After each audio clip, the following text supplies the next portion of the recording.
బిల్కిన్ బానో కేసులో సుప్రీంకోర్టు సంచలన తీర్పునిచ్చింది. ఈ గ్యాంగ్ రేప్ కేసులో 11 మంది దోషుల క్షమాభిక్షను సర్వోన్నత న్యాయస్థానం రద్దు చేసింది.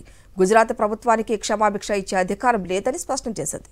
అంతేకాదు 2 వారాల్లోగా ఆ 11 మంది దోషులు కోర్టులో లొంగిపోవాలని కూడా ఆదేశించింది. బిల్కిస్ బానోపై గ్యాంగ్ రేప్, ఆమె కుటుంబ సభ్యుల హత్య కేసుల్లో దోషులైన 11 మందిని జైలు నుంచి ముందస్తుగా విడుదల చేయడాన్ని సవాల్ చేస్తూ బాధితురాలు సుప్రీంకోర్టుని ఆశ్రయించింది.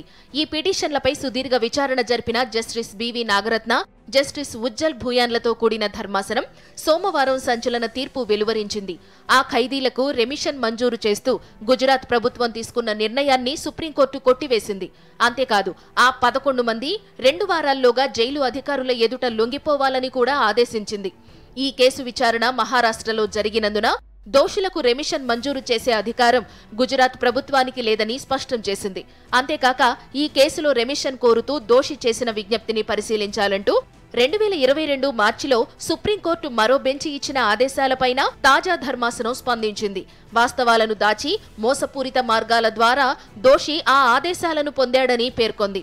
2002లో గోద్రా రైలు దహనకాండ అనంతరం గుజరాత్లో అల్లర్లు జరిగినప్పుడు ఈ అత్యాచార ఘటన చోటు చేసుకుంది. బిల్కిస్ బానో కుటుంబానికి చెందిన 7గురిని దుండగులు హత్య చేయడమే కాకుండా ఆ సమయంలో 5 నెలల గర్భిణిగా ఉన్న బానోపై సామూహిక అత్యాచారానికి పాల్పడినట్లు నిర్ధారణ కావడంతో 11 మంది నిందితులకు సిబిఐ ప్రత్యేక కోర్టు 2008 జనవరి 21న జీవిత ఖైదు విధించింది. బాంబే హైకోర్టు కూడా దీన్ని సమర్థించింది.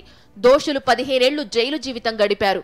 అనంతరం తనను విడుదల చేయాలంటూ దోషుల్లో ఒకరు సుప్రీంకోర్టును ఆశ్రయించారు. అతడి విజ్ఞప్తిని పరిశీలించాలని సర్వోన్నత న్యాయస్థానం గుజరాత్ ప్రభుత్వాన్ని ఆదేశించింది. దీనిపై ప్రభుత్వం ఒక కమిటీని ఏర్పాటు చేసింది. ఈ కేసులో నిందితులందరికీ రెమిషన్ మంజూరు చేయాలని కమిటీ సభ్యులు సిఫార్సు చేయడంతో గుజరాత్ కోర్టు 2022 ఆగస్టు 15న ఆ 11 మందిని విడుదల చేసింది.